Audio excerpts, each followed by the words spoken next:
परमात्मा की शरण में पहुंचना। किसी मंदिर के दरवाजे पर लिखा था आपका मन गंदा है।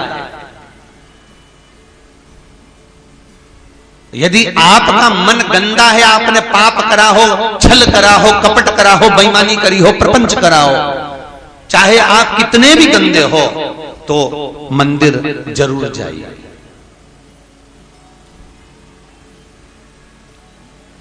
आपका मन गंदा है तो मंदिर जरूर जाओ।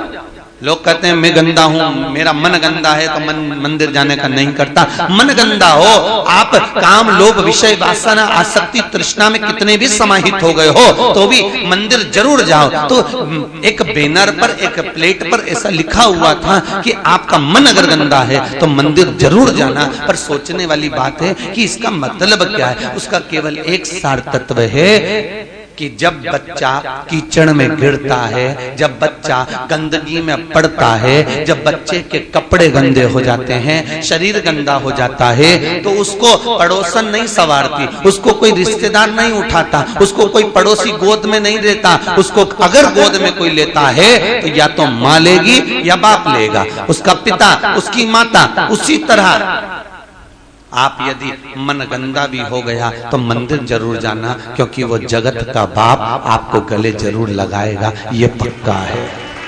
वो जगत की मां, जगत का बाप आपको हृदय से अवश्य लगाएगा। क्योंकि चाहे कितने भी गंदे काम, लोभ, विषय, आसना, वासना, आसक्ति, तृष्णा, जितने भी तुम समाहित हो गए, चले गया।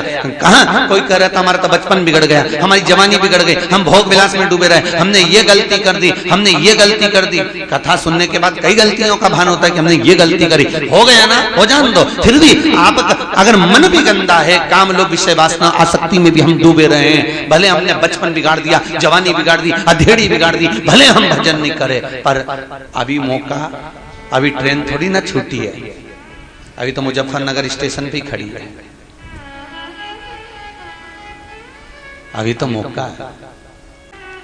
अच्छा ईमानदारी से बोलो, स्टेशन पर उतरते समय आप स्वयं पहले उतरते हो कि सामान पहले उतारते हो? जम के बोलो। सामान उतारते हो, पहले पूरा सामान बाहर, फिर अपन बाहर। कितनी ज्ञान की बातें हैं कि मंजिल पर पहुंचना है और मंजिल का स्टेशन आ चुका है, सबसे पहले आपने सामान बाहर फेंका, उसके बाद आप उतरे हो। बस यही भागवत का सार तत्व है कि काम, लोभ, विषय, वासना को मरने से पहले बाहर फेंक दो, उसके बाद मंजिल तक पहुंच ही जाओगे। स्टेशन पर उतर ही ना, सब फेंक दीजिए, आसक्तियों की परिपूर्णता को निपटा दीजिए। लो, एक बेग है, ये सारे काम का बेग, लोभ का बेग, विषय का बेग, वासना का बेग, तृष्णा का बेग, ये बहुत सारे बेग हैं साहब। ये सामान ही तो सबसे भारी है, नहीं तो व्यक्ति तो यूं ही अच्छे से चले जा। यात्रा कोई बेकार, यहाँ कोई परेशानी क्या तुमको? अरे बोलो तो सही, नहीं कोई कष्ट हो रहा हो तो बताओ, बस बंदर ही परेशान कर रहा है, बाकी के कोई परेशानी हो तो बताओ। अरे बोलो तो सही, नहीं है ना कोई परेशानी, भोजन में कोई परेशानी नहीं। सबसे ज्यादा तकलीफ कब होती है? बस वो स्टेशन पे उतरते और चढ़ते। ये सामान जो है ना, बस सबसे ज्यादा उलझन ये सामान से है। काम, लोभ, विषय, वासना, तृष्णा, आसक्ति, ये सामान से सबसे ज्यादा तकलीफ है। नहीं तो लीला भाई तू तो एक नंबर की है, तू कहीं बुरी तुम नहीं हो, तुम्हारी ये आसक्ति, ये तृष्णा, ये लोभ, ये विषय, ये वासना, ये हमारे बेग जो है ये हमको कष्ट प्रदान कर देते हैं। और हम सामान रखते हैं किसी बेग में और ढूंढते हैं किसी बेग में, और घंटों निकल जाता है, बाद में वही सामान बाहर पड़ा हुआ मिल जाता है। बस यही है, आसक्ति के बेग में काम को ढूंढ रहे हैं और काम के बेग में आसक्ति को ढूंढ रहे हैं। आसक्ति में लोभ को ढूंढा जा रहा है, लोभ से विषय में ढूंढा जा रहा है। और हम ढूंढने में सारा फैला लेते, इतना फैलाते हैं कि पूरा, किसी की तो आदत रहती है जब तक वो पूरा फैला रहा नहीं फैला रहा, उसके कमरे में मजे ही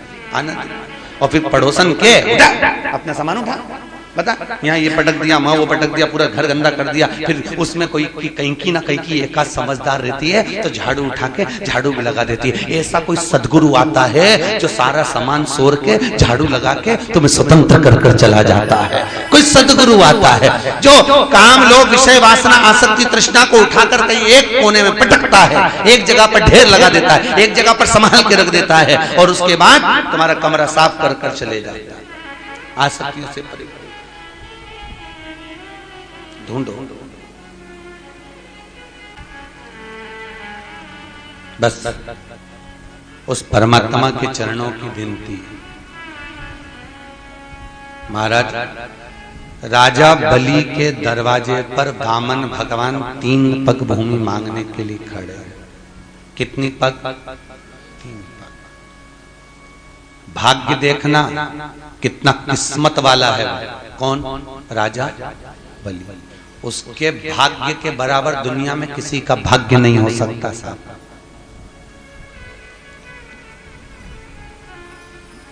एक भाग्यशाली था वो गिद्धराज जटायु। दशरथ से ज्यादा किस्मत वाला था वो। राजा दशरथ से ज्यादा किस्मत वाला गिद्धराज जटायु, भीष्म पितामह से ज्यादा किस्मत वाला वो गिद्धराज जटायु। 3 किस्मत वाले हुए, एक दशरथ जी, एक भीष्म पितामह, एक गिद्धराज जटायु। ये 3 किस्मत वाले। इनको किस्मत वाला क्यों कहा गया? क्योंकि दशरथ जी के घर में राम जन्मे, भीष्म पितामह ने भगवान कृष्ण का बचपन से लेकर जवानी तक का दर्शन करा, और गिद्धराज जटायु जिसने प्राण त्यागे तो राम की गोद में त्यागा। इन तीनों में सबसे ज्यादा प्रबल किस्मत वाला है तो गिद्धराज जटायु है। क्यों? क्योंकि दशरथ जी के घर में राम जन्मे, पर दशरथ जी के जब प्राण छूटे तब राम सामने नहीं, राम सामने नहीं। भीष्म पितामह जिसने भगवान कृष्ण का बचपन से लेकर जवानी तक का दर्शन किया, पर जब प्राणों को त्यागा तो कृष्ण सामने नहीं थे। पर गिद्धराज जटायु जिसने जीवन भर मांस खाया, पर जब प्राणों को त्यागा तो राम को सामने पाया।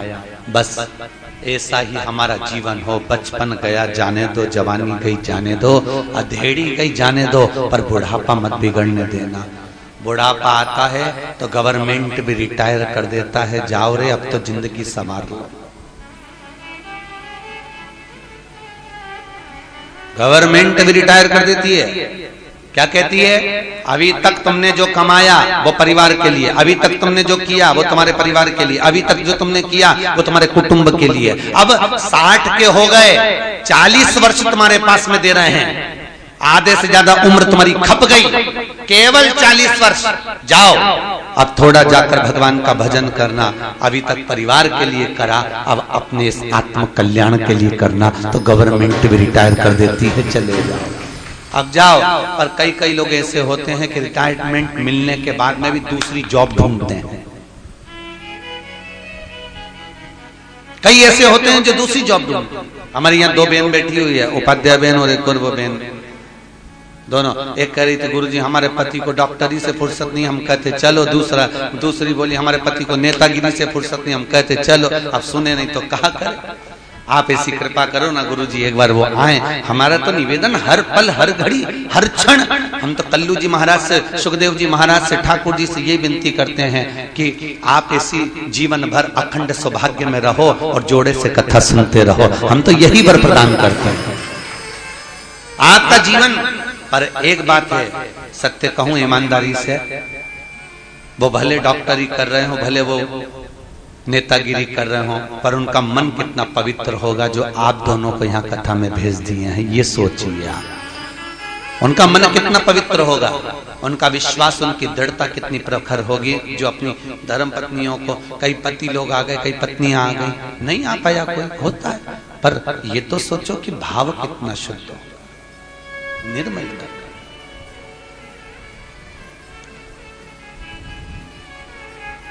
और वो भाव,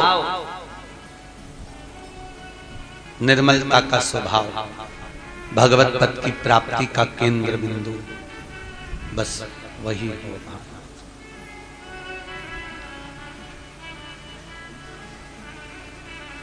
भगवत तत्व की शरणागति का जो भाव है वो भक्ति का प्रतिबिंब है, भक्ति का। और भक्ति के प्रतिबिंब में भगवत तत्व की प्राप्ति का एक साधन।